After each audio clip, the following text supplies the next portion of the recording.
Greetings, urban farmers, gardeners, and healthy food visionaries. Farmer Greg here, and welcome to another bonus episode of the Urban Farm Podcast, where every day we work together to educate and inspire you to become part of your food revolution. Growing plants that thrive in your yard is a lot easier than you think. It starts with saving your own seeds and letting them remember what they already learned. Just text SEEDS to 33444 or visit iwanttosaveseeds.com and you'll receive our free webinar about why seeds matter, why saving them is easy, and how you can save your own. Today's bonus podcast is a rebroadcast of our monthly seed class, where our seed expert Bill McDorman shares some seed wisdom and discusses news and concerns that might occupy the thoughts of those of us that are saving seeds. Welcome everybody. Greg Peterson coming to you from the Urban Farm in the heart of Phoenix, Arizona. Tonight we are on the line with Bill McDorman for our monthly seed chat. And our monthly seed chats have turned into educational opportunities. I think last month or the month before we talked about seed patenting. And this month we're talking about why is your gut messed up? So welcome, Bill. How is that related to seeds, Greg? Yeah, there you go. Hello, everyone. There you go. Yeah, this is Bill McDorman in Cornville, Arizona. Nice. How's the weather up there? You said cooler. It was actually 80s today here. It was nice. Wow. Yeah, we're getting some really interesting, unseasonable weather here in Phoenix for the past year and a half or so. Anyways, what are we talking about tonight, Mr. McDorman? Well, we will talk about seeds and any questions that people have. That's the general theme for tonight. So absolutely, we try to do this once a month so people can ask their questions. And the best questions are your personal questions, ones that may have no relevance for anyone else because it's your problem or your exploration in your backyard. But those are the best questions for me. So don't feel bashful at all and ask away. All right. Greg and I usually lately we've been choosing a topic to kind of swirl around at least until the questions get going. And one of the things that keeps coming up these days is maybe the possibility. Well, we don't have the double peer-reviewed scientific papers yet finding exactly the smoking guns in the nation's gut problems. I mean, have you been into the grocery store and seen how big the gluten-free section is now? I know. I mean, nobody can deny the market is moving something. And so there is definitely a problem, I think. Yeah. So we're talking about grains here, which are seeds. And, there's modern grains, and then there's the heritage or ancient grains. And you have some great backstories of how you've been involved in this ancient grain movement. But what's the difference? I have been involved, and I think it relates to what we were just talking about because more and more people are finding out, or at least willing to experiment with ancient or heritage grains because they find that it does not upset their intestinal tracts in the same way. In a little while, we can talk about what that has to do with the amount of gluten or not, but generally, there's a movement back toward older varieties of grains, and it seems like the older you go back, the farther, and the more even to what we call ancient grains, the less problems people are having. That's just a general observation, and I hear this over and over now. Is this been scientifically proven? Well, there's more and more papers out picking at, the specific reasons why, and I think we will have some links up at some point for folks to be able to follow or to get those papers if you want to look at the ones that are out so far. But generally, yes, heritage grains would be ones that our immigrant ancestors brought to North America. Most likely, that's the largest category of them. And ancient grains go all the way back to Mesopotamia and the start of agriculture itself. And so these are kind of categorical, descriptive terms. There's no, scientific dividing line between them, but sometimes they're used interchangeably, heritage or ancient grains. But generally it means you're not using modern wheat especially anymore. And when people tend to get away from that, the majority of their problems seem to be going away. I'll just say that. That's happened in our family. My wife had gut problems for almost 2 years, gave up all gluten for about a year and is now able to eat my einkorn, belt, and durum bread that I bake. And so that's just one example. I mean, she's not eating bread on the level that she used to when she was younger, but she's been able to reintroduce bread back into her life as long as we use these older grains. Isn't that cool? So what is actually happening then? What's the scientific thought behind why these modern wheats are problematic and the ancient ones aren't? Well, the first target has been gluten itself. Modern wheat has been bred to have more gluten. It makes fluffier bread. It makes a white bread product in pastry that American consumers have wanted. And so breeders have done their job, fantastic job, in changing the actual structure of the wheat, especially in the last couple of decades, to increase the amount of gluten. Also, sometimes in modern breads, gluten's added in. Even more gluten is added in. And so we have found, or at least we did in our family, that that's a problem. We can't just eat that anymore. And so when you go back to older varieties, they were actually naturally had less gluten in them. And it seems like when you go all the way back, and it depends on the variety and where it was bred, and I could get into some of the differences a bit around it, but generally as you go back farthest to the oldest grains, people who have gluten sensitivity problems tend to have fewer of those problems. There are some really major differences in wheat, and one of the best ways, this was really a surprise to me when I found out, is that our modern wheat is not the same plant even as the wheat that most of the history of humanity ate when they grew and ate and processed wheat. So let me give you some examples. We think now that einkorn was the first wheat, and there is evidence that it was actually grown in pretty large quantities up to 40,000 years ago. We talk about modern agriculture starting 10,000 years ago, and that's when we find, quite prominent archaeological evidence that einkorn was being grown and processed and made into other foods 10,000 years ago. We know it's been around that long, but it's basically a wild grass that was just selected to have larger seeds that were easier to harvest over a long period of time. And we know this because its DNA is different. It only has 14 chromosomes, which is really interesting. It's a really simple plant. And somewhere along the line, a few thousand years after that, it crossed, we think we know, what they call a wild goat grass. And maybe this was only one plant. It's potentially possible, or maybe it was a field someone found or whatever and saved the seeds. But that wheat had, and they didn't know it at the time, of course, but it had 28 chromosomes. And so because of the increased chromosomal structure, whatever, it was actually adaptable to more situations. People took it farther away from the Fertile Crescent. They grew it in more places. They adapted it to more situations. That's known as emmer, basically, were the first 28 chromosome wheats. So we had einkorn, 14 chromosome. Somewhere along the line, that cross gave us the emmers, and some of the emmer type wheat or 28 chromosome wheats that you can still find around today are durum, or called semolina, which is still one of the world's most popular pasta wheats. Also, a new grain that's come in the last several decades to our continent, especially known under its trade name kamut, is another one of these simple grains, a 28 chromosome grain. And so then somewhere along the line, one of those crossed again with a wild grass, we think, and that gave us what we think are the modern wheats. And modern wheats have actually 42 chromosomes. So it's a completely different chromosomal structure. So if you want to be literate at your dinner party and people are talking about gluten and ancient and heritage grains, you can now understand wheat, at least, as three distinct groups that are linked genetically but are distinctly different and help to describe the difference between modern, heritage, and ancient wheats. So I always like that story. So, for instance, my favorite grain now for making bread is einkorn. That's it's the oldest. It's 40. That's the 14 chromosome. Right. It's simpler. It does have some gluten in it, but it has way less. There are speculations and tests being done now that show that maybe the gluten tides, they call it, are different. Even if there is some, people with gluten sensitivity won't be irritated by it as much. 42% more protein than modern wheat. Modern wheat we've bred for yield and starch. It turns out that starch molecules are larger and heavier than protein molecules in grains. And so if you're a breeder and you want to up yield, you breed for starch.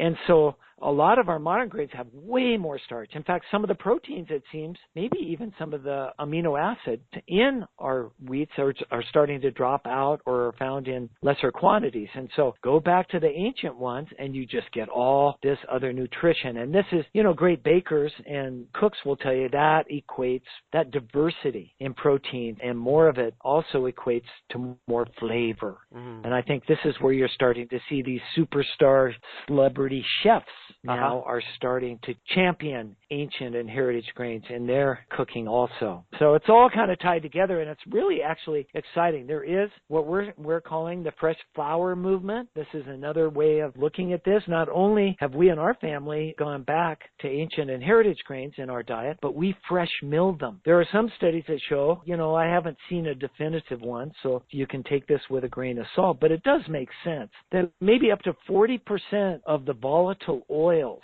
that are trapped inside each grain start to oxidize and are gone within hours, if not days, of when that grain is milled. And so those volatile oils represent some nutrition and especially flavors. And so if you have ever had fresh milled, fresh baked bread, it's a totally different product. It's just amazing. I'm becoming known as a master and amazing baker in my own community. And really, I'm not doing anything differently than I did when I was in college and I made my own sourdough bread. I just fresh mill the grain and fresh bake it right then. And it's just an incredible difference. And so I feel better about it. It tastes better. All my friends are happy. My wife can eat it now when she was gluten-free for more than a year. And so this is probably the core of this story. I'm on my way to get a loaf.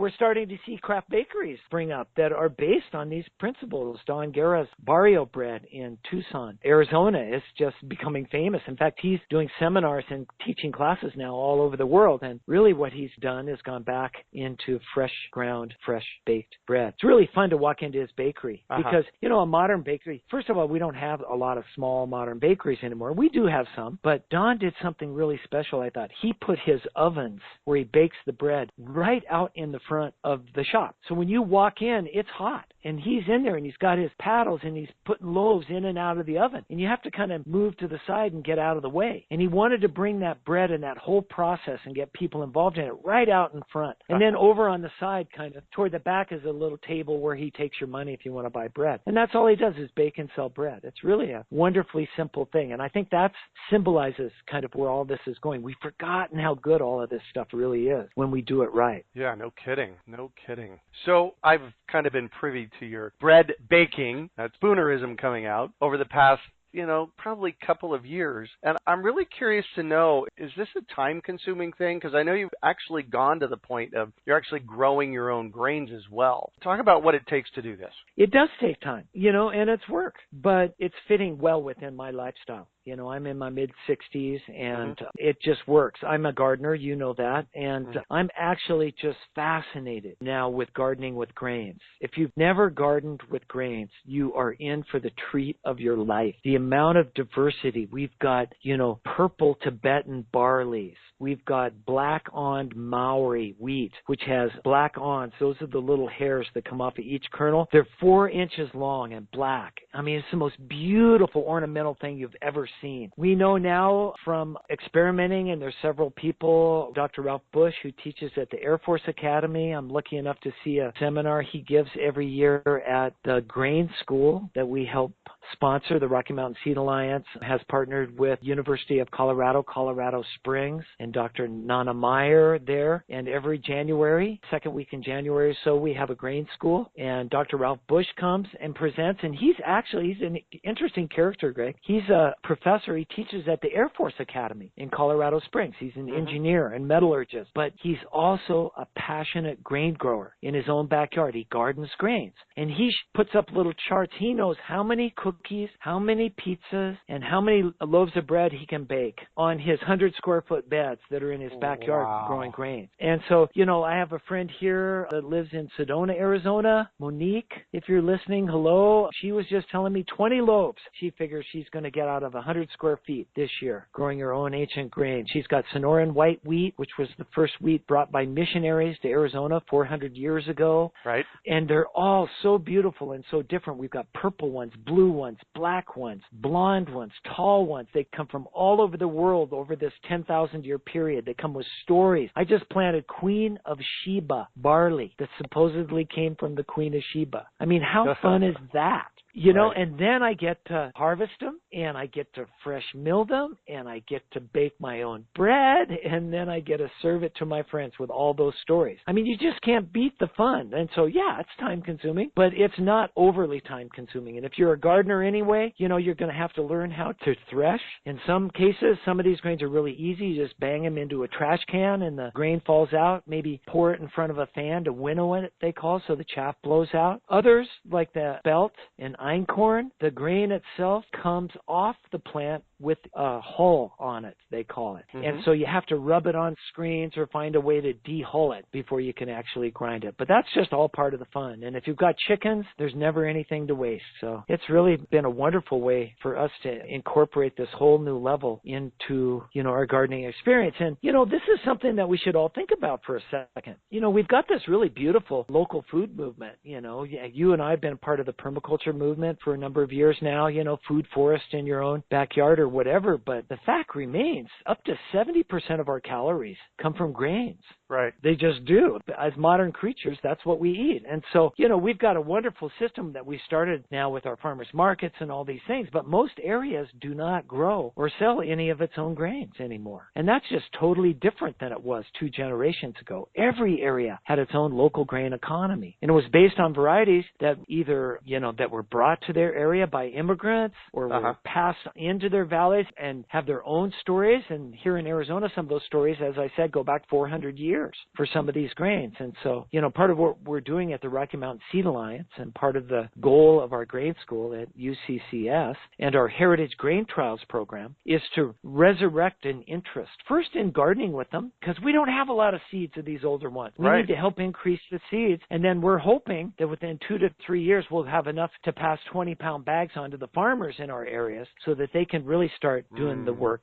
and scaling them up so that we could all have enough of this stuff to eat locally. Yeah, and so talking about scaling up, you got to tell the story of Sonoran white wheat. You were involved in that process. Yeah, tangentially, I guess I was. Bella and I were the directors at Native Seed Search. Our staff put in a grant, Western SARE grant, and it was developed, I think Dr. Gary Nabhan, who helped start Native Seed Search, was part of that, and 6 other partners. And basically the idea was that we would start growing grains again. And out of that, we started growing white Sonoran wheat. And white Sonoran wheat was first introduced into Arizona by Father Kino. He was the first person to establish missions along the Santa Cruz River first in southern Arizona. And he brought what they called their wafer wheat, the body of Christ. The little white wafers that they serve in every service. And so, you know, they're setting up new churches in these missions, and so they've got to have their wafers. And so wherever they went, they took this wheat. And so the indigenous people of southern Arizona then traded for some and started growing it. They were growing corn before that, and they ended up grinding it and doing what they did with corn, tortillas. And that's actually where the flour tortilla was invented, using this wheat, this Sonoran white wheat that it's come to be called that Father Kino brought. And so that turned into actually a really incredibly abundant agriculture in southern Arizona, oftentimes just growing on monsoonal rains or through the winter in their rain. You didn't need a lot of extra irrigation, and it was abundant. In fact, there are stories about how it fed both sides of the Civil War in the last years of the war. Oh, really? They had to reach out west to get food because the North and the South had burned each other's fields early in the war as a strategic way of weakening their enemies, but nobody had any food. And so they reached out west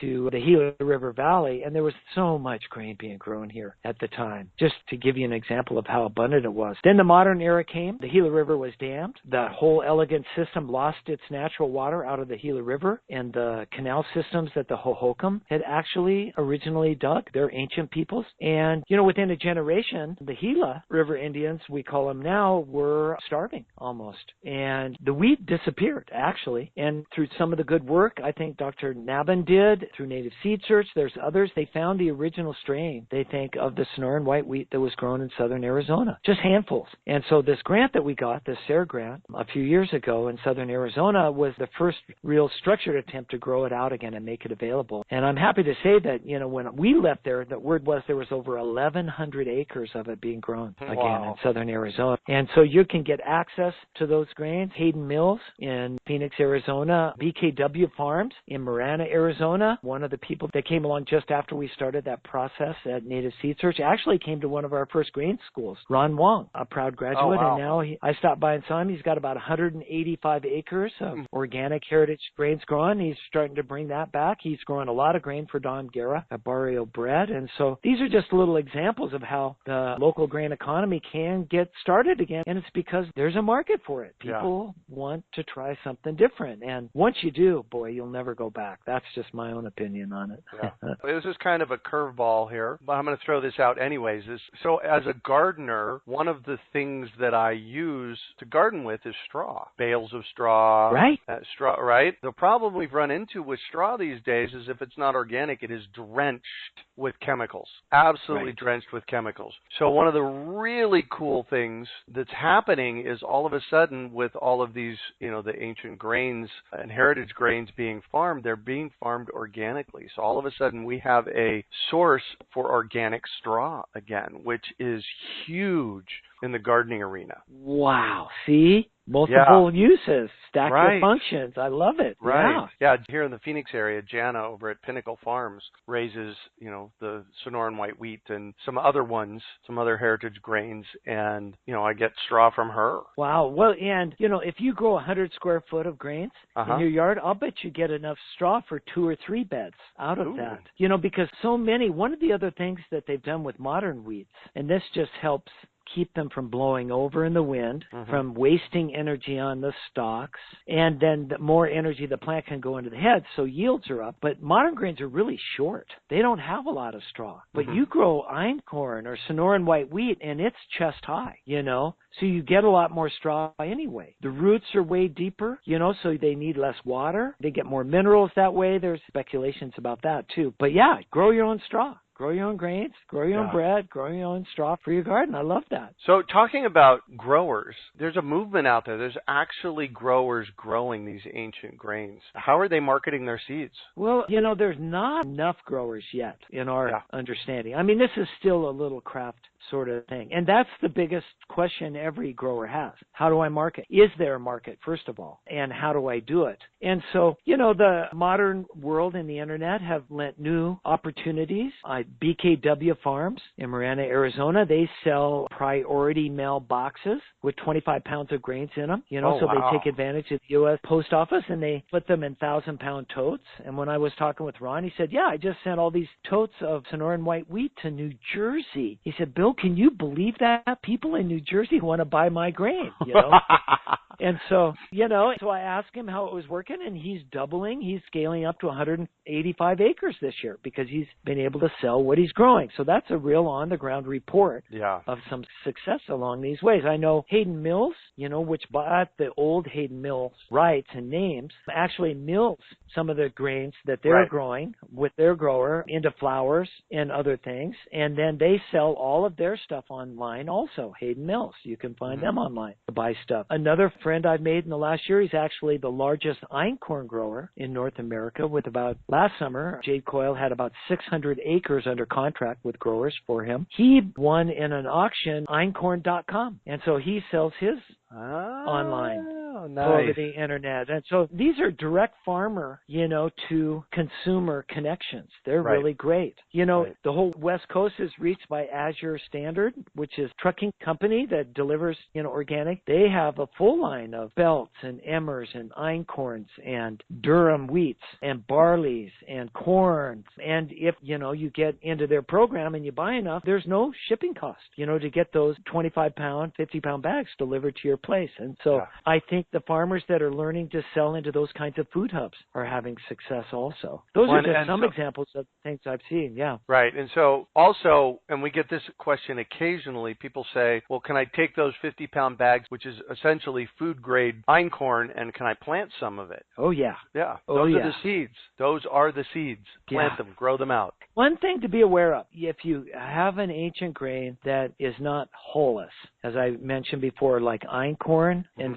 spelt would be the first to, and sometimes emmer is that way. You need to have it dehulled. And I just noticed in one of the places, I think it was on Azure Standard, that they do dehull it. They have a little warning on there saying, well, germination will be, if you're wanting to sprout this, is what they're talking about, will be lower from dehulled grains because they're ripping the outside skin off, basically. Right. And what that does is damage some of them. And so the general thinking has been, if you have a grain that's been dehulled, then it's just not going to work or work as well for you when you plant it. That's the folk wisdom around that. I'm finding that especially from these small growers that are really high quality, that take great care of what they're doing, even their dehulled grains are germinating well for me. I got over 75% of my einkorn came up. And wow. I love that, That's my great. eating einkorn. Right. Grind it, plant it. And so I encourage people to try it. Especially if you're in a home garden situation, just throw out a handful. I mean, it doesn't cost you very much. Right. And there'll be way more seeds in there than you need. And so if the germination's low, you'll still get enough. And then in a sense, you're selecting for those grains that are tougher right. to germinate after they've been dehulled. So it's a win-win. Yeah. So Susan from Pittsburgh actually asked the question. I think we've completely answered it, but I just want to throw it out here anyways. Do you have any recommendation for where to get the older types of grain seeds? Yeah. if you're back east, I would look in your area. There are a number of initiatives, and this is all in real time, from Stone Barn, to L.A. Rigosa's Heritage Grain Alliance, I think it's called. I could look it up for you. There are a number of places. L.A. Rigosa's is called the Grain Conservancy, Grossi.org. She may have information about where you can buy them out there. There's a Northeastern Organic Wheat is another website. There's a Maine Grain Alliance. There's a Northern Grain Growers Association. They meet every January, I think, up in Maine. That's what you want to do, is find the people kind of in your area. Most of the places I talked about are alive and well in the Southwest because that's where I live. Einkorn.com is in Idaho. That's a great place to buy einkorn, and that's where I buy mine online. This is, if you checked a month ago for sources, check again. That's how quickly this whole thing is. Yeah. It's just exploding. There's more and more interest, more and more people coming online all the time. It's really an exciting time. Mm-hmm. Yeah. You're on einkorn.com? I am on einkorn.com, and you can organic einkorn berries in super pails. You can buy them 3.5 and 6 gallon sizes. So yeah, you can buy plenty einkorn there. 2 years ago, I looked and I could not buy einkorn in bulk. In fact, L.A. Rigosa was selling ounces of einkorn seed for $90 an ounce. Wow. For people to get started growing it.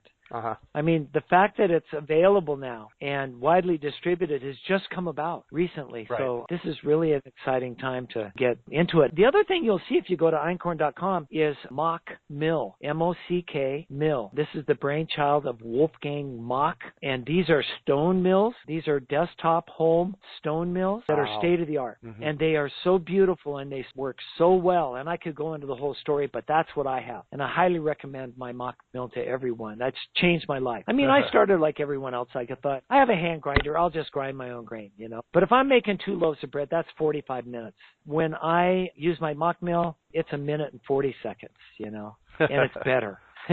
Way better. Spell that again for me. Mock, M-O-C-K, M-O-C-K, M-I-L-L. Mill. Yeah, it's been known for a long time in these circles that the world's best home stone grinding mill is called a Como, K-O-M-O. And these are handcrafted in Europe out of wood. They're beautiful, Greg. They're works of art. I see them here. The Mo in Como is Mock. Wolfgang Mock actually designed the inner workings of the Como mill, and it's been tested now for decades. He took those inner workings out, and instead of handcrafting a wooden outside, he uses recycled plastic. All right. And so the cost came way, way down. So for the first time, most homeowners can actually afford one of these things, especially Americans. So it's the best of both worlds. It's recycled plastic outsides with an ancient technology that's been tried and tested over decades, especially in Europe. And now you can have it sitting on your desktop, grinding your own flour for your own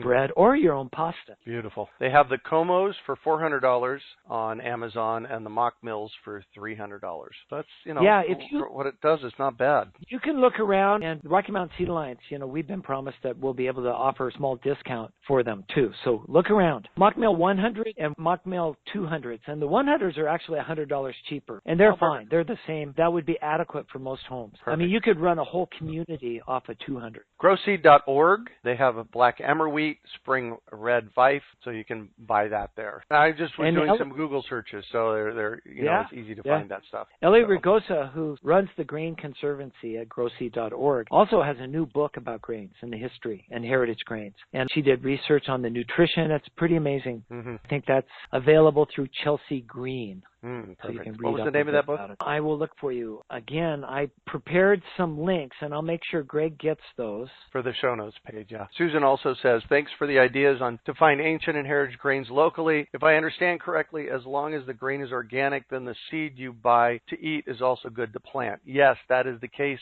Susan. And quite honestly, if you can't find it in organic, buy the non-organic one and plant it and grow it out, and then you have organic. Yeah, there's nothing really inherent in it not being organic that would hurt it. I was reading through oats, for instance, on one of the sites, and what they said right in the description of the grain is that they steamed them, and blanched them. So if they do that, then it's not going to grow. So you want raw. And look for that. And again, this is such an incredible, the fresh flour movement especially has put a premium on selling these things. So there's new grains available for this market, and most all of those grains will work. You can plant, at least the ones I've found so far. Perfect. I've got some questions here from our listeners. We've got from Karen and Grayson. They both are looking for low-budget seed storage for viability. How do we store seeds most viably? Cool, dark, and dry.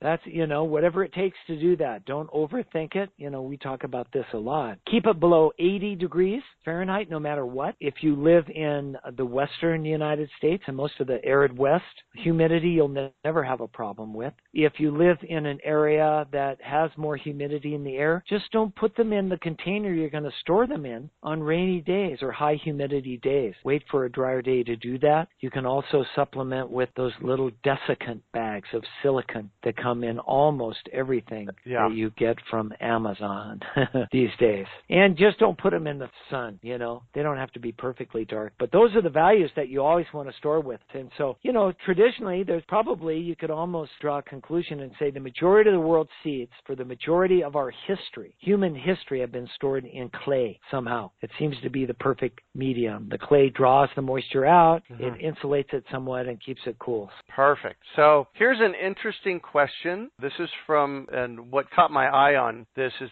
Chris from Victoria, Australia. So she's listening at a very different time of day. And it's a bit of a deep question. How is cytoplasmic male sterility in carrots used to produce F1 seed? Can these F1 seeds be used to plant breeding and saving seeds by backyard growers? You might have to explain that one a little bit. Yeah, this is a controversial topic, actually, in organic production. It's probably in our country anyway right now, it's not going to be as controversial. They're just approving lots of controversial things. But it's a cytoplasmic male sterility is a genetic trait that makes so that the male portion of the plants or the pollen producing of the plants doesn't produce pollen. And why this is important for plant breeders is then you don't have to open up a flower that is self-pollinating and pull off the little anthers to keep it from pollinating itself. Because what a plant breeder wants to do is cross two different things. They want to bring in pollen from somewhere else.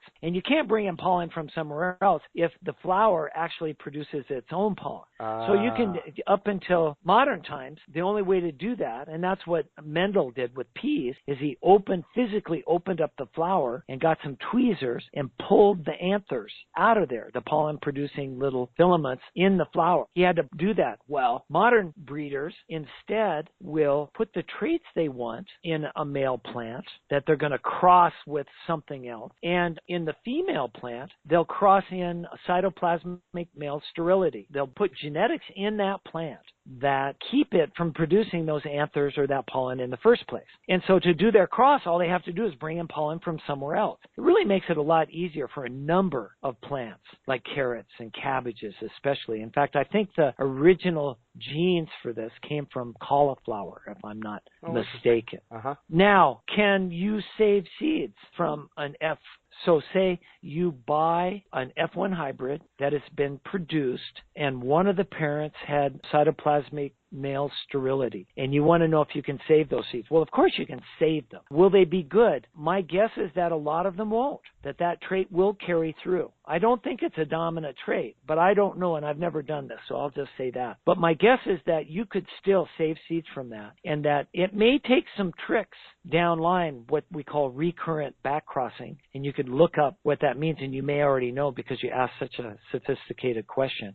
But, never say never. There's nothing in this stuff that locks it up for good. Now, will it be ethical if, say, you save seeds from this and somehow that cytoplasmic male sterility is in your offspring and you're starting to stabilize that line and you take it down to your local seed exchange and you've got some questionable genetics in there that are controversial and nobody knows about? I mean, that's a whole other story. I don't know.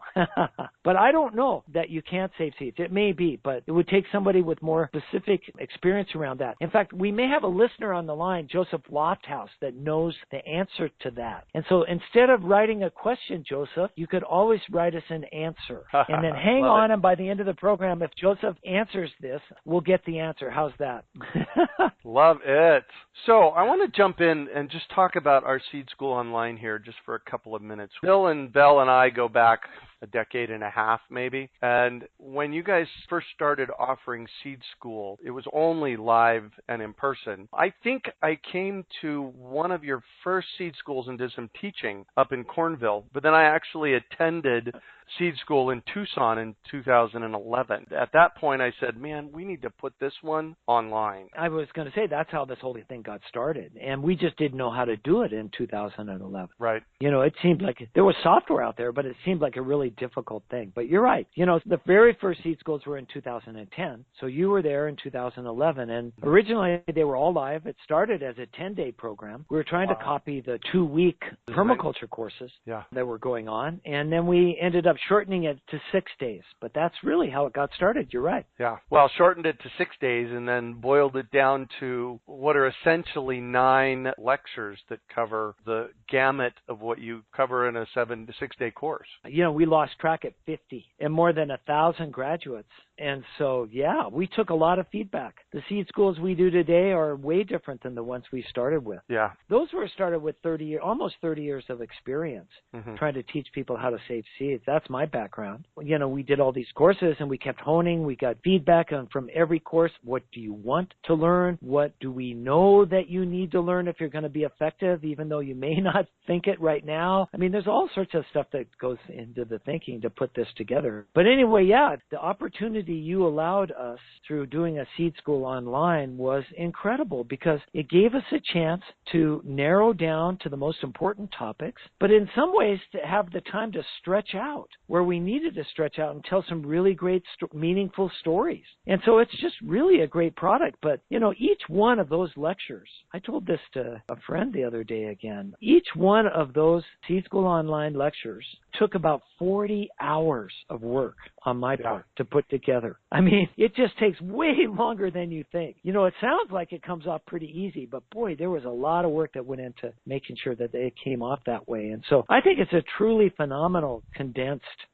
entity out there in the world. I'm really proud of it. I have people that come up to me all the time now and say, oh, I know your voice. Or, wow, I learned so much in Seed School. And I try to remember the faces of everybody who's ever come to a Seed School. But now I get these waves of people, especially at conferences, and I have no idea. I go, I have never met you before. And they go, oh, I did it online. And I go, I thought I was losing my mind, So it's great. Nice. There's actually a couple of freebies up front. Seed Saving Hacked is one of them. And if you go to seedsavinghacked.com, you can get that free webinar. And then there's another free webinar webinar on cool, dark, and dry. I'm pretty sure that that's also included in the mix.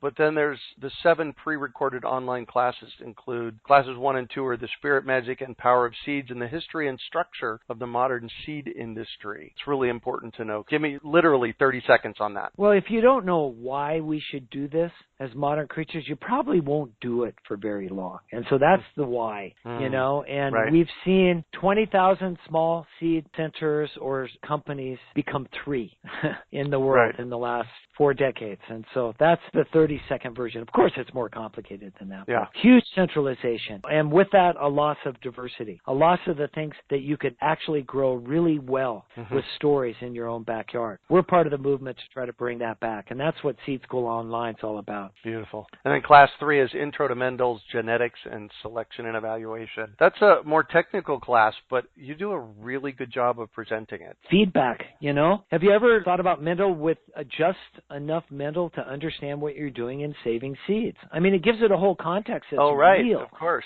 yeah. It's visceral. So all of a sudden, these abstract concepts start to make sense. You can see the colors, in the pea flowers, for instance, so it's really great. Cool. And then class 4 is pollination and breeding. Class 5 is harvest, storage, germination testing. Class 6 is wild seeds. And the wild seeds class has gotten critical acclaim pretty much since the beginning, has it not? Yeah, it's always one of the most popular. That was a real surprise, I got started in this whole thing trying to figure out how we're going to save our food system without a lot of diversity in it. And it turns out that everybody that thinks that way also wants native, natural, wild, and no chemicals, in their own yards. And that's where wild seeds come in. The medicine, the beauty, the resilience that wild plants can bring to our lives is just incredible. And I gathered the seeds for over 40 different wild forbs in my backyard in central Idaho for more than 25 years. Yeah, that's all. And that's the basis of that lecture. If you really want to get into hacking into that and understanding that, I just give you all the what not to do, to get started. That'll waste your time. All the things I learned practically that'll get you down the road pretty quickly. Perfect. And then class 7 is seed enterprises, seed exchanges, libraries, small seed businesses. Tell me, how many seed businesses and seed libraries have come out of Seed School? Well, we don't know how many libraries.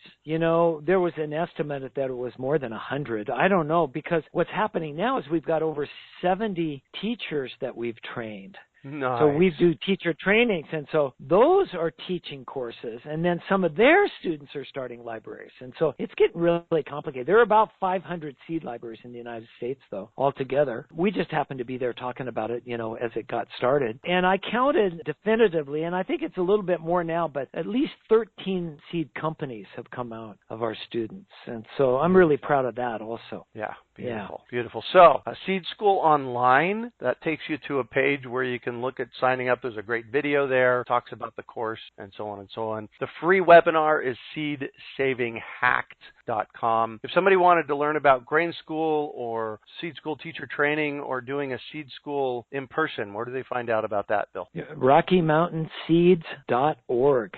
And you can also find, under our programs, our Heritage Grain Trials program. We have about 35 different ancient and heritage grains that we've found, sometimes only 50 seeds of, that were once popular or are now popular somewhere in the world in similar climates to the Rocky Mountain West. And if you sign up for our program, we'll get you some of those seeds and a little booklet on how to do trials. And we've got forums online, and you can help us build a new network of people that are growing, saving, and sharing, heritage grains so that we can help build new local grain economy here in the Rocky Mountain West. And all of that can be found on RockyMountainSeeds.org. If you don't do anything else, just sign up for our emails, and we'll just keep you, we don't ever give them away or sell them, and we'll just keep you apprised of what we're doing. And I'm sure something in there will capture your attention. The grain trials, that doesn't have to be in the Rocky Mountain West, does that? Can be anywhere. No, you know what? We're the Rocky Mountain Seed Alliance. All the resources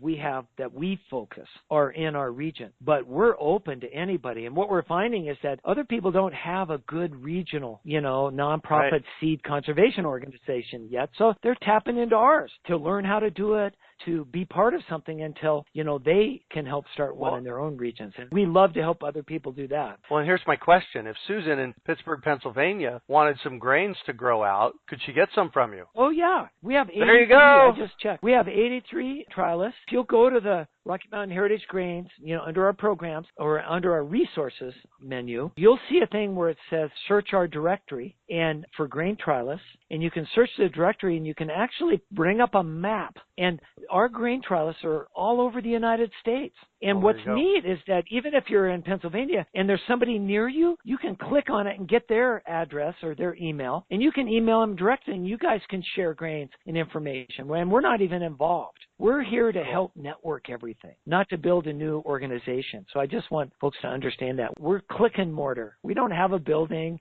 We're part-time employees. We're just trying to, change the world quickly. Yeah. Quickly enough so that we can all eat really good food, no matter what's thrown our way in the future. And I know you feel that way too, Greg. And you do so much great work with these programs and your seed school online that you've helped us get out there and stuff. And so, it's just always an honor and a pleasure to be here with you. Right back at you. Thank you. Thank you. So 2 more things. Denise in Amaranth, Ontario, Canada says, thank you both for making this course available online. Absolutely, Denise. And guess what, Bill? We have an answer from Joseph Lofthouse. Thank you, Joseph. I love it. You knew it. All right, here's what he says.